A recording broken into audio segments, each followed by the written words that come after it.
Good evening. I'm Fox 4's Elise Chingeri with your top headlines tonight. We're looking further into a message for the community from school and law enforcement leaders. That message right now to talk with your children about school safety and the consequences of making threats against their schools. This comes after a fifth grader was arrested on Saturday. The Lee County Sheriff's Office arrested that fifth grader who they say sent a school threat in a text message against Patriot Elementary School in Cape Coral. We're not naming the child or showing you his face due to his age. Authorities say he is facing second-degree felony charges. Law enforcement want parents and kids to understand that they take threats seriously. It is incumbent upon everyone in issues like this to be the individual who speaks out, because we're not talking about a minor offense. We're talking about the loss of lives, whether they be the elementary, middle, or high school level. The sheriff isn't playing games. I don't play games with lives. Fake threat, real consequence. Authorities say making a threat is a second-degree felony and can be punishable with up to 15 years in prison, as well as a $10,000 fine. If a threat is made over mail or telephone, it can be considered a federal crime, which, if convicted, could be another 10 years in prison. Remembering our fallen heroes this Memorial Day, and one cemetery is coming together to honor those who paid the ultimate sacrifice for our freedom. Tomorrow morning, Dignity Memorial is hosting a ceremony where 3,000 fallen soldiers will be honored. The service will bring community leaders and veteran organizations together to honor each hero. We start off with the motorcycle ride-in, and then immediately following that we'll have a flyover salute by the Lee County Mosquito Control District, and then we'll go right into our call to order, posting of the colors, invocation, and then we go into our pledge, and then the mayor will lead us on a proclamation that he'll deliver from the city. That program will start at 10 o'clock tomorrow morning. In Lehigh Acres tonight, we are following up with that fire we talked about last night here on Fox 4, where first responders arrived to Veterans Park to put out a fire in the bathrooms there. What we know right now is a teenager was arrested in connection to that fire. Lee County Sheriff's Office and investigators found a 15-year-old who they say is connected with setting the sink on fire at Veterans Park. He has been identified, arrested, and is facing charges of arson and property damage. According to Lehigh Acres Fire Department, the fire was in one of the sinks, and smoke filled the adjacent storage rooms. The Lee County Sheriff's Office and an investigator with the Bureau of Fire, Arson, and Explosives have been working together to investigate the cause of that fire, which led them to that 15-year-old suspect.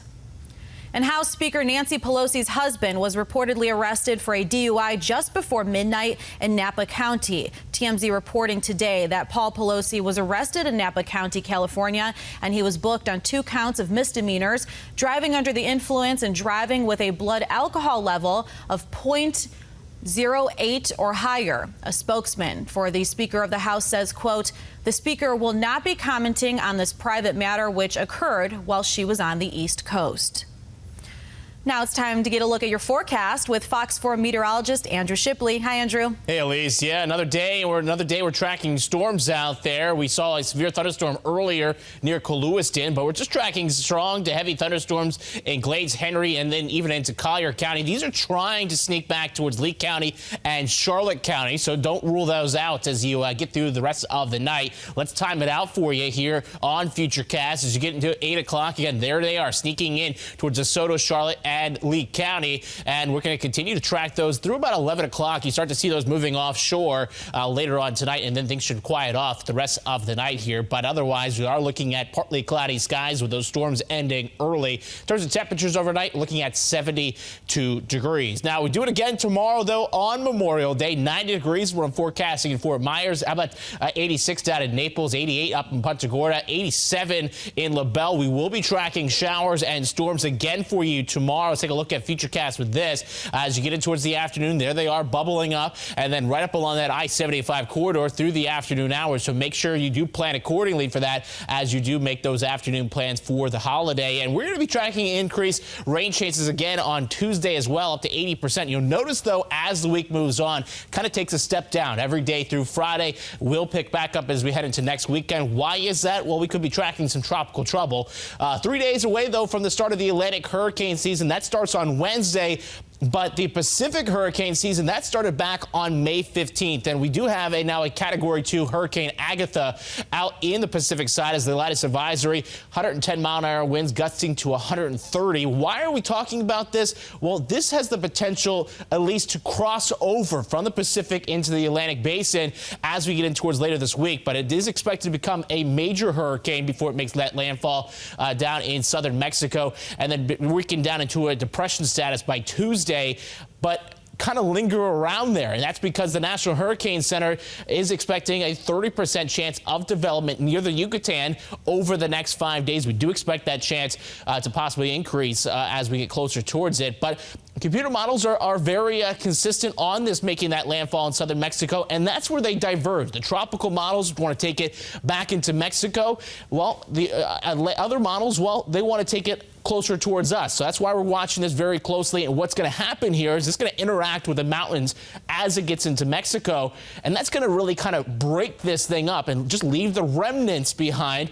And that's why there's so many question marks about once it makes landfall, does it make that left-hand turn or does it make the right-hand turn? The global models, though, think it makes that right-hand turn and then kind of diverge right around the Yucatan where they do expect that development to be and then work their way off to the north and east. So we'll kind of have to watch this as this is going to be a big factor in our weather as we get in towards the end of the week. The last time we've seen a crossover, though, was back in 2020. In terms of the 7-day forecast, though, increased rain chances through the middle of the week, and then we'll see those drop off into Friday. And then next weekend's largely dependent on what happens with that tropical system.